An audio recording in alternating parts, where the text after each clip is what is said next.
पण या भागाचं नेतृत्व केलेलं आहे, तरी पक्षाने आपलं तिकीट नाकारल्यानं आपण जिद्दीने या भागामध्ये अखिल सेवा करण्यासाठी उभा आहात. काय विजन यावेळेस? जनसेवा हीच विश्वर सेवा ह्या प्रमाणे मी मागील 25 वर्षापासून या भागात रहिवासी आहे आणि मागील 15 वर्षापासून जनतेची सेवा करतोय, धार्मिक सेवा करतोय. पक्षाची पण खूप सेवा केलेली आहे. पण आता मला माझी मायबाप जनता, या जनतेनेच मला उभं केलेलं आहे आणि जनताच न्याय करणार आहे हे त्यांच्याकडनं आशीर्वाद घेऊन मी प्रचाराला सुरुवात केलेली आहे. आणि आज शेवटला दिवस 5:30 वाजेपर्यंत प्रचार सुरू राहणार आहे.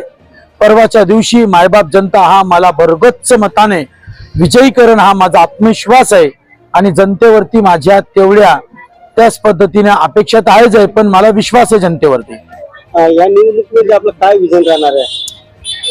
या निवडणुकीमध्ये आजपर्यंत जे काही करत आलो पद नसताना, पण आता मी एक संविधानिक पद घेऊन जनतेसमोर पुढील 5 वर्ष अहोरात्र काम करण आणि जे काही डेव्हलपमेंटचे कामं बाकी राहिलेले आहेत, मूलभूत सुविधांचे कामं बाकी राहिलेले आहेत आणि राहिला विषय की पाणी व्यवस्था असू द्या, या मूलभूत सुविधा असू द्या, या रोजगारची सेवा असू द्या, महिलांचं संरक्षणाचे विषय असू द्या, हे सर्व विषयांवरती प्रामाणिकपणे काम करण. याचा रिझल्ट तुम्हाला पहिल्या 8 दिवसात दिसायला सुरुवात होऊन जाईल.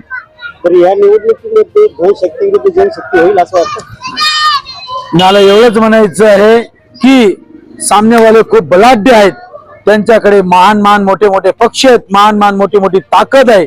मी एक सामाजिक आणि नॉर्मल कार्यकर्ता आहे, पण माझ्या सोबत माझी मायबाप जनता आहे आणि मायबाप जनता सोबत मी घेऊन जातोय. त्यांच्याकडे धन असो या शक्ती असो काही असो, पण मी फक्त तनानं मनानं जनतेची सेवा करणार आहे आणि जनता माझ्या सोबत आहे. जनतेला काय आवाहन करणार? मायबाप जनता, तुम्ही न्याय करणार, मला तुमच्यावरती विश्वास आहे. भगवंता प्रभू महाबलीवरती, महादेवावरती, आई जगदंबेवरती या जो अन्यायाविरुद्ध मी उभा राहिलेलो आहे ते फक्त तुमच्या पाठबळामुळे आणि तुमच्या आशीर्वादामुळे.